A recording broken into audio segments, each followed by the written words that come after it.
Pelanggan Public Gold kategori ni yang paling rugi. Dalam Public Gold, orang yang paling rugi bukan yang tak ada akaun emas, tapi yang dah buka akaun Gap sejak 2023 tapi tak pernah top up walaupun 100 sebulan. Tahun 2023, harga emas cuma RM324 per gram. Masuk tahun 2025, harga dah jadi RM589 per gram. Naik RM265 bersamaan dengan 81%. Dan siapa yang tak top up tu hanya mampu tengok sajalah harga naik dan tak dapat apa-apa.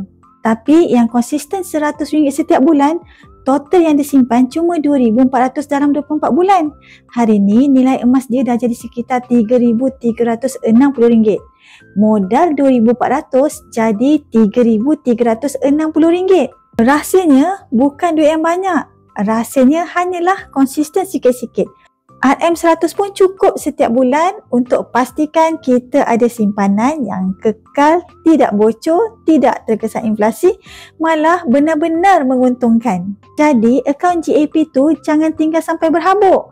Top up lah RM100 setiap bulan dan selamatkan duit susah payah, titik perlu bekerja. Yang belum ada akaun Gap Public Gold, saya boleh guide tuan-puan untuk adakan simpanan yang dijamin selamat, patuh syariah, mudah, tak ada komitmen.